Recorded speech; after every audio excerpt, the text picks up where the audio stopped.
Assalamualaikum warahmatullahi wabarakatuh. Perkenalkan, nama saya Diana Putri Safera dengan NIM 2019-730-124.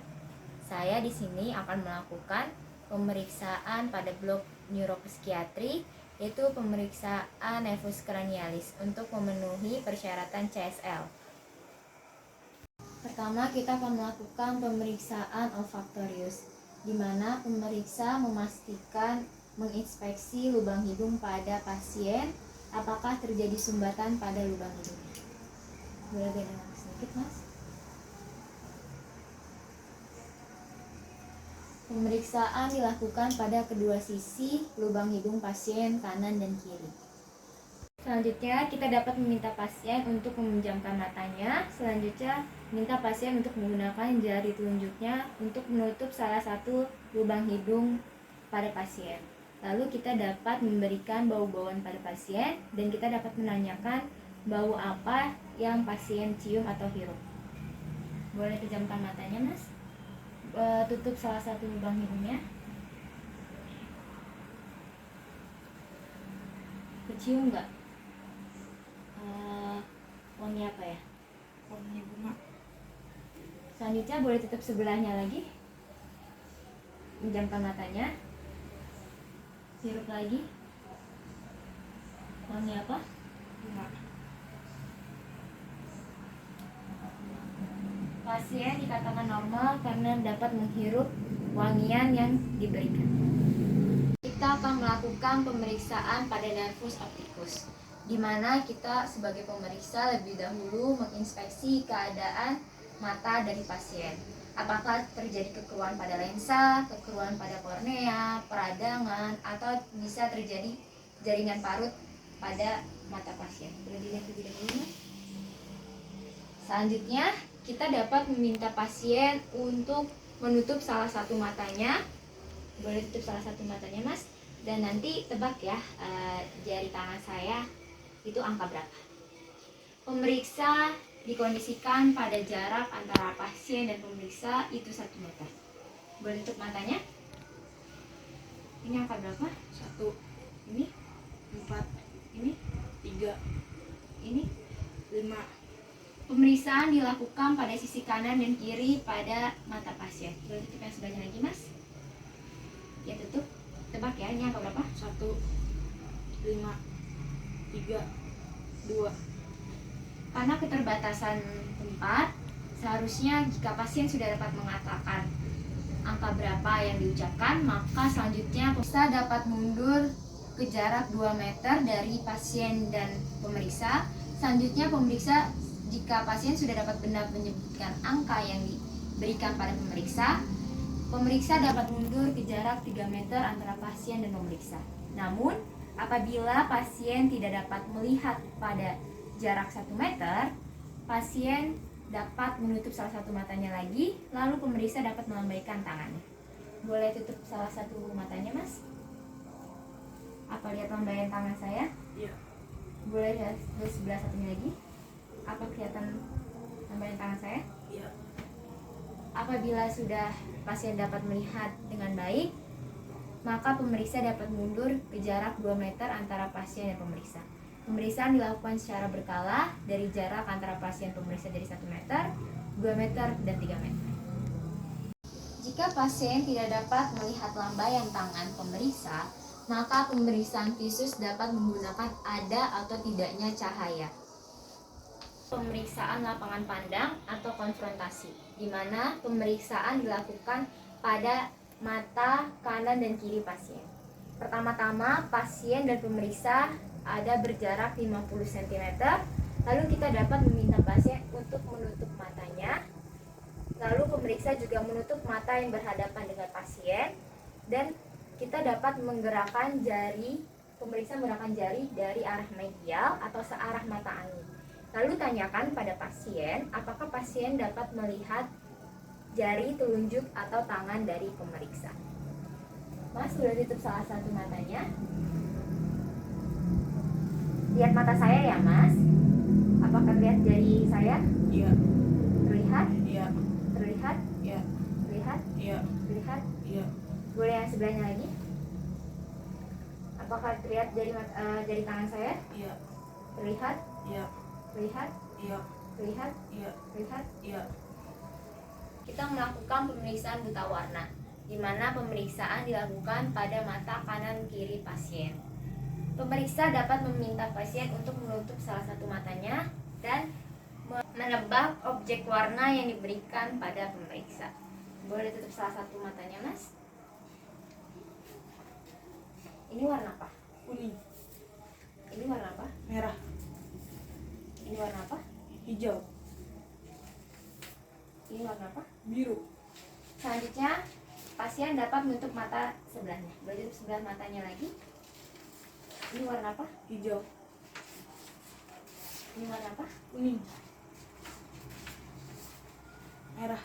Selanjutnya kita melakukan pemeriksaan fundus mata atau oftalmoskop, di mana kita dapat meredupkan cahaya pada ruangan.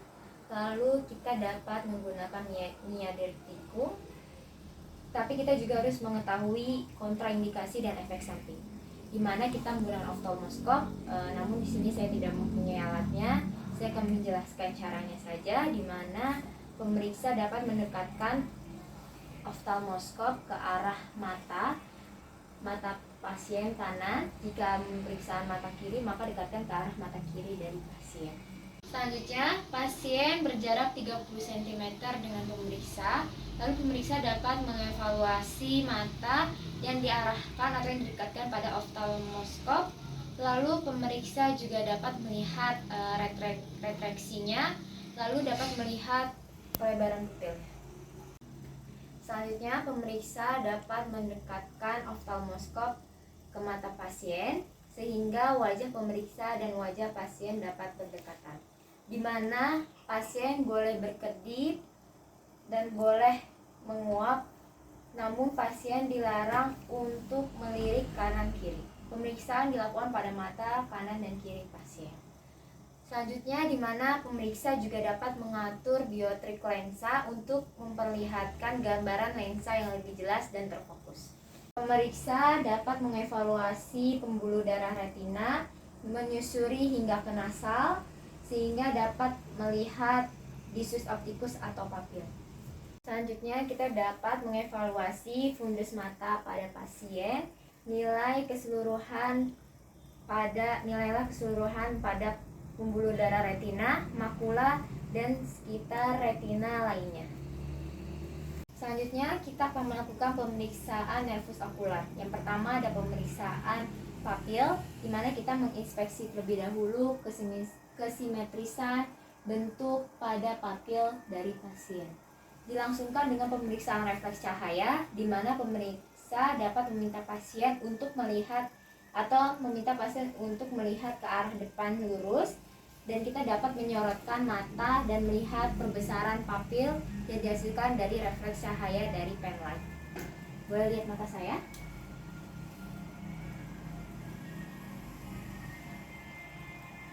Lihat mata saya.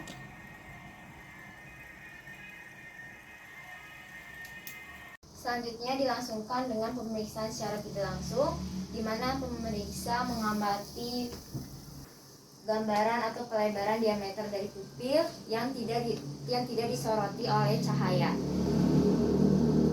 Boleh lihat mata saya?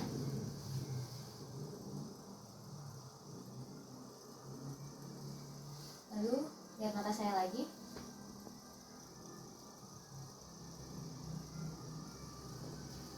Pemeriksaan akomodasi, di mana pemeriksa meletakkan jari telunjuk yang agak jauh dari wajah pasien lalu mendekat ke arah wajah pasien. Minta pasien untuk melihat ke arah jari telunjuk pemeriksa dan lihat dari pergerakan atau pembesaran papil. Apabila didapati respon normal, maka akan didapati miosis. Boleh lihat ke depan, lihat jari telunjuk saya.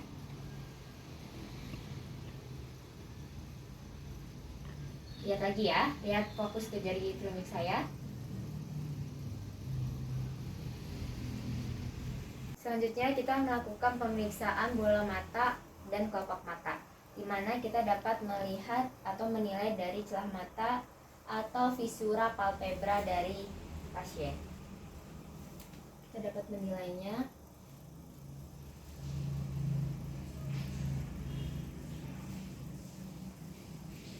pasien lagi, Mas. Selanjutnya, kita dapat meminta pasien untuk membuka dan menutup bola matanya. Lalu kita nilai keadaan dari bola mata pasien, apakah kedudukannya berubah dan simetris. Boleh lihat buka tutup matanya. Tutup, buka, tutup, buka, tutup, buka, tutup, buka. Lalu kita lihat apakah ada tidaknya episiotosis pada bola mata pasien. Meminta pasien untuk mengikuti jari telunjuk pemeriksa yang membentuk huruf H, kanan, kiri, atas, bawah. Lalu amati dari pergerakan bola mata pasien. Apakah terjadi tahanan atau hambatan pada saat pemeriksaan? Lihat jari telunjuk saya ya. Ikuti pergerakan dari jari telunjuk saya.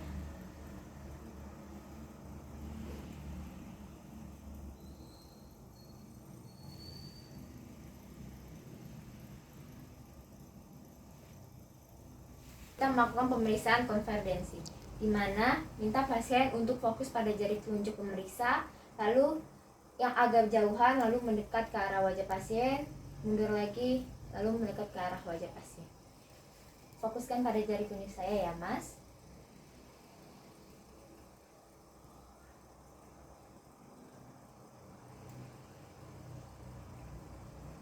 Nilai pergerakan dari konvergensi pada mata pasien. Dilakukan pemeriksaan pada nervus trigeminus, di mana yang pertama kita melakukan pemeriksaan sensorik pada nervus trigeminus, di mana kita menjelaskan terlebih dahulu prosedurnya terhadap pasien, yaitu kita akan melakukan pemeriksaan rangsangan raba dan nyeri melalui dari ophthalmicus, maxillaris, dan sudut mandibular, pada sudut nasolabialis dan pada mandibularis. Untuk sensasi raba kita dapat menggunakan kapas. Untuk sensasi nyeri kita dapat menggunakan tusuk gigi.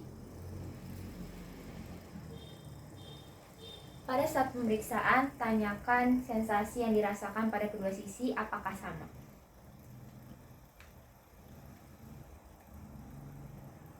Apakah sama?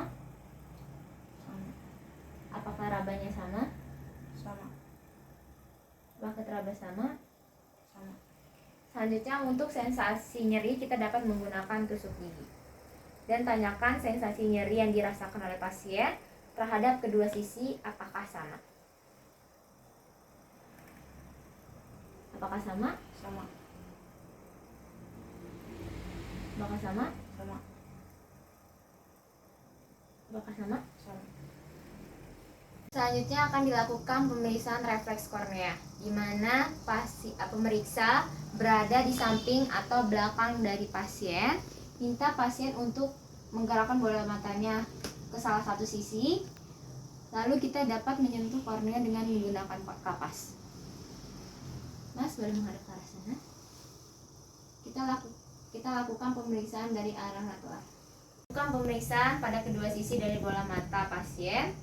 Lakukan pemeriksaan dari arah lateral. Respon normal akan didapati kedipan pada kedua bola mata pasien. Selanjutnya akan dilakukan pemeriksaan pada nervus trigeminus, yaitu yang pertama adalah pemeriksaan sensorik pada nervus trigeminus. Selanjutnya kita akan melakukan pemeriksaan motorik pada nervus trigeminus, di mana kita dapat meraba pada otot temporalis, masseter, dan pterygoid bilateral.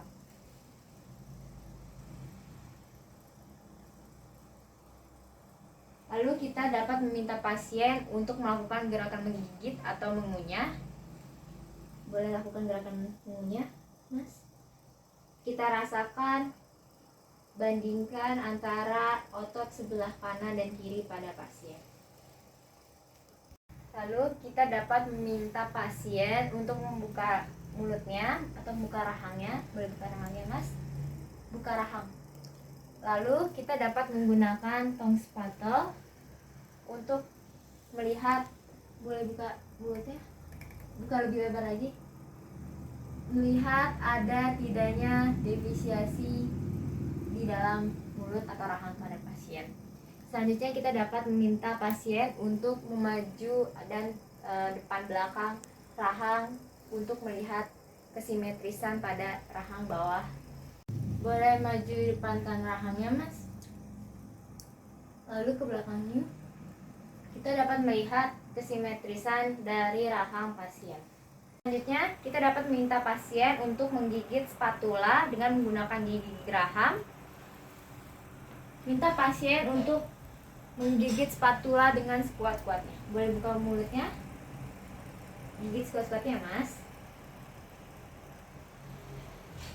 Lalu kita dapat menarik spatula dan membandingkan kekuatan antara kiri dan kanan.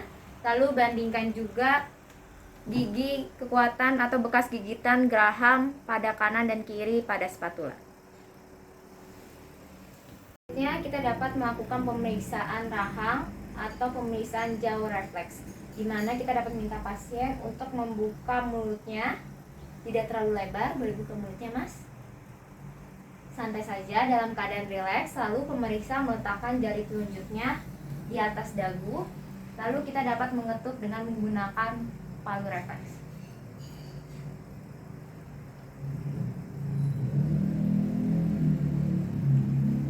Respon yang muncul adalah di mana terjadinya sentakan ke arah atas pada mandibula. Selanjutnya kita akan melakukan pemeriksaan nervus facialis. Yang pertama yaitu melakukan pemeriksaan motorik nervus facialis. Kita perhatikan atau amati inspeksi keadaan otot wajah pasien pada saat keadaan rileks. Lalu kita amati keadaan otot wajah pasien pada saat berbicara. Mas, masih sekolah? Masih. Namanya siapa, Mas? Akdan. Tinggal di mana? Depok. Lalu kita juga amati atau menginspeksi kesimetrisan dari wajah pasien. Amati juga tonus otot, trofi otot, dan gerakan involuntar pada wajah pasien. Selanjutnya kita dapat mengamati kerutan dahi pada saat keadaan istirahat. Lalu amati juga kerutan dahi pasien. Minta pasien untuk mengkerutkan dahinya. Boleh kerutkan dahinya, Mas? Amati kerutan dahi yang muncul pada saat pasien mengerutkan dahinya. Boleh kerutkan dahinya? Kita dapat meminta pasien untuk menutup matanya sekuat mungkin. Kerutkan matanya, Mas, sekuat mungkin. Perhatikan mata pasien apakah tertutup rapat. Kerutkan matanya. Lalu kita dapat memberikan tahanan pada musculus orbicularis oculi dengan menekan dari arah bawah ke arah atas. Kita lihat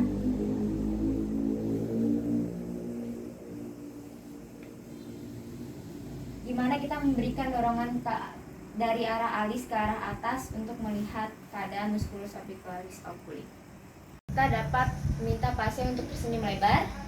Tersenyum, Mas. Tersenyum lebar. Lalu kita lihat atau inspeksi pada nasolabialis pada pasien. Selanjutnya kita dapat meminta pasien untuk mengembungkan pipinya.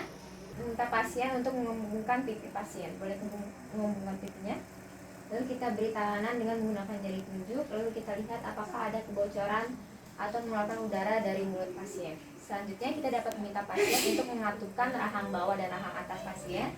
Boleh mengatupkan rahang bawah dan rahang pasien untuk melihat keadaan muskulus yang berada di bawah dagu pasien.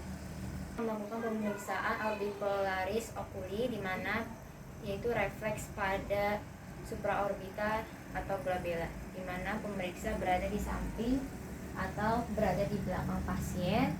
Lalu tangan pemeriksa berada pada supraorbita glabella, di sekitar supraorbita pada pasien. Kita dapat mengetuknya dengan menggunakan jari telunjuk pasien, yaitu berada di atas mata pasien.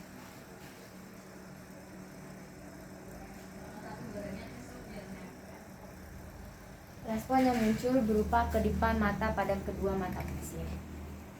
Ada pemeriksaan tanda Chopstick, di mana meminta pasien untuk membuka mulutnya. Membuka mulutnya agak ya.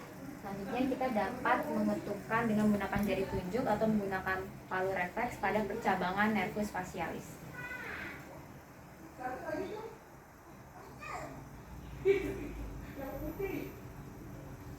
kita lakukan pemeriksaan pada kedua sisi dari pasien.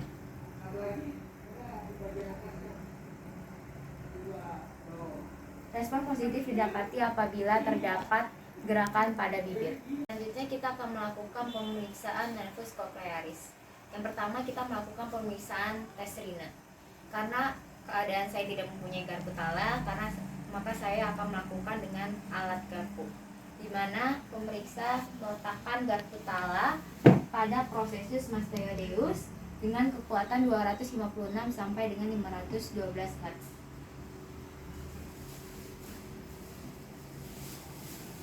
Lalu kita pindahkan ke arah depan telinga pasien dan tanyakan apakah pasien dapat mendengar pada saat garpu tala dijentikan. Apakah dapat mendengar? Mendengar. Lakukan pemeriksaan pada kedua sisi. Letakkan pada prosesus mastoideus, lalu letakkan di depan dari telinga pasien. Tanyakan juga apakah pasien dapat mendengar pada saat garpu tala dijentikan. Selanjutnya kita akan melakukan tes Weber, di mana kita dapat meletakkan garpu tala di atas kepala pasien atau pada vertex, di mana garpu tala pada kekuatan 256 sampai dengan 512 Hz. Kita jentikan garpu tala, lalu kita dapat menanyakan pada telinga mana garpu tala didengar. Telinga mana mas yang dapat terdengar? Dua-duanya. Melakukan pemeriksaan pada nervus glossopharyngeus dan nervus vagus, di mana yang pertama kita dapat melakukan pemeriksaan motorik. Kita dapat meminta pasien untuk membuka mulutnya, berbuka mulutnya mas, ya seperti gambar. Lalu kita lihat dengan menggunakan spatula lidah. Kita lihat ada tidaknya defisiasi palatum dan uvula. Kita dapat meminta pasien untuk mengucapkan huruf A sambil membuka mulutnya dan menekan lidah pasien dengan menggunakan spatula untuk mengetahui garis tengah dari palatum dan uvula. Boleh buka mulutnya, ucapkan A. Kita lihat visualnya apakah baik atau tidak. Yaitu pemeriksaan refleks mentah, di mana kita dapat menggunakan spatula atau menggunakan aplikator lainnya, di mana pasien membuka mulut, lalu kita sentuh pada bagian bilateral orofaring, uvula, dasar lidah, dan pada dinding-dinding faring dan uvula palatumole. Boleh buka mulutnya mas?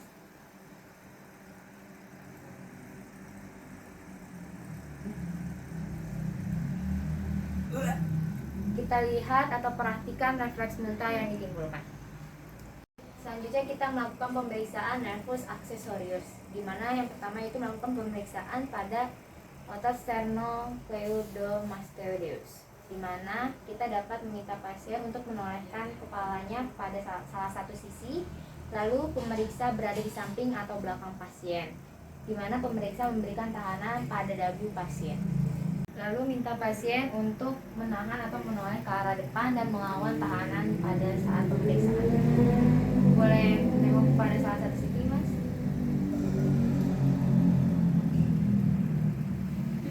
Lakukan pada kedua sisi. Boleh ke sebelah sana? Lalu kita tahan. Lalu bandingkan antara otot pada facialis. Lalu palpasi pada kedua otot sternocleidomastoideusnya. Lalu kita bandingkan kedua otot pada pasien. Kita akan melakukan pemeriksaan pada otot trapezius, di mana kita dapat meminta pasien untuk membuka bajunya. Lalu kita amati dari leher, punggung, serta bahu. Lalu pasien berada di belakang, pemeriksa ada di belakang pasien, di mana kita dapat meminta pasien untuk mengangkat bahunya ke atas dan pemeriksa memberikan tahanan pada bahu pasien ke arah bawah. Boleh mengangkat bahunya mas? Lalu angkat bahunya. Lalu kita bandingkan kekuatan otot pada kanan kiri pada otot trapezius dari bahu pasien. Selanjutnya kita akan melakukan pemeriksaan nervus hipoglossus, di mana kita dapat meminta pasien untuk membuka mulutnya. Lalu kita lihat atau kita amati dari trofi, gerakan, dan posisi lidah dari pasien. Lalu kita dapat meminta pasien untuk menjulurkan lidahnya ke depan, boleh julurkan lidahnya ke depan. Lalu kita amati ada tidaknya perubahan posisi, ada tidaknya vaskulasi atau tremor, dan kita lihat ada tidaknya atrofi pada lidah. Selanjutnya boleh julurkan lidahnya ke depan, Mas. Lalu bisa gerakan ke atas ke bawah, kanan kiri secara perlahan, atas bawah. Lalu bisa gerakan lebih cepat. Lalu bisa meletakkan lidahnya, masukkan ke dalam, lalu menyentuh ke salah satu pipinya. Lalu pemeriksa dapat menekan dengan menggunakan jari atau spatula. Boleh tekan pipinya. Boleh sebelah sisinya lagi. Kita bandingkan kekuatan otot dari kiri dan kanan. Saya telah melakukan pemeriksaan nervus cranialis untuk memenuhi CSL pada blok neuropsikiatri. Kurang lebihnya saya mohon maaf. Wassalamualaikum warahmatullahi wabarakatuh.